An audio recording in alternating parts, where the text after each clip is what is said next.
mixture of taking non-fiction and breathing life into it with a fictional story in Nigeria's financial hub, Lagos.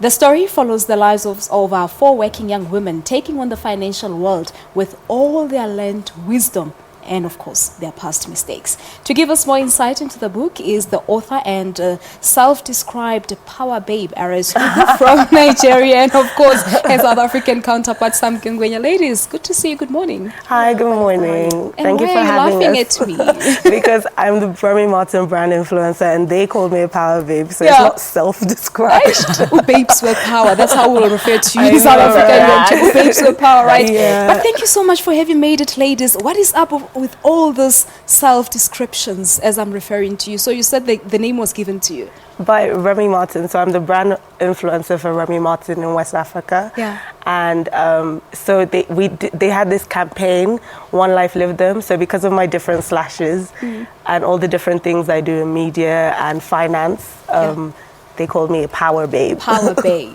And we bring it home. Babes with power. But you're a huge speaker, of course, on personal finance back home in Nigeria. Yes. Talk to us about this book specifically.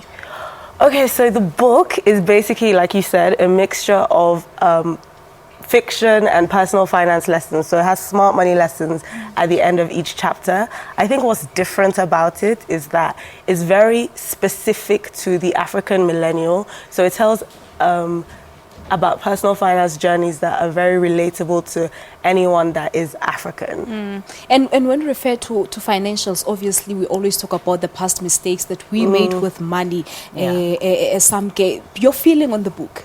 So I actually was introduced to Arese on social media, and when I heard she'd written the book, I thought, you know what, let me read it and find out what she's about, because we're very similar. Media. Yes. That's how powerful on social media is nowadays. We met for the first time yesterday. Okay. But after reading the book, and first of all, like, I find it difficult to read. I prefer to receive my information visually or by hearing it over presentations. I read her book in a day because I could relate to what she was talking about. She raises issues of black tax. She raises issues of aspirations. She mentions specific brands that I'm like, yes, that's me. I get that. And I thought, if someone on the other corner of the continent is speaking about something that I relate to, why don't we then collaborate and say, guys, we actually then should be thinking about not only domestic approaches to how we handle finance as Africans, but a pan-African approach, and collaborate for a wider reach, which is why she's here now, so kind to book a flight on a promise from a stranger, where I said, come here and we'll make it worth your while. She's like, okay.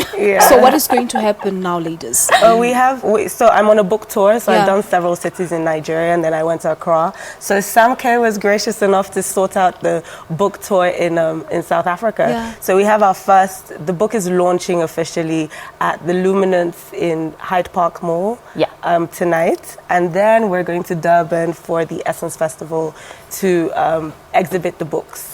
For 3 days, For 3 days. But what I thought was so interesting was how we were talking about all the different personal finance issues and the stories that were in the book, and how the pain points were so similar. Like, so even if we were from different corners of, the continent, we still struggle with the same things. All right. For someone who will acquire the book for themselves, what lessons will they be getting from the book? A quick one on this. Okay, so basically, one of the major things that I'd like to change is the way we perceive money. So what we talk about in the book is basically, or what I talk about in the book is basically how we need to start measuring our financial success based on net worth as opposed to how much we earn, because I find that there are two extremes. When we're talking about really rich people who are on the Forbes list or whatever, we're saying, listen, this person's worth this and their net worth is XYZ.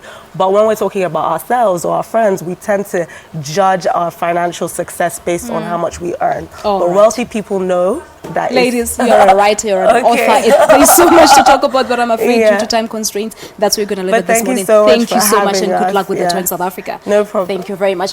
Well, that's it from us.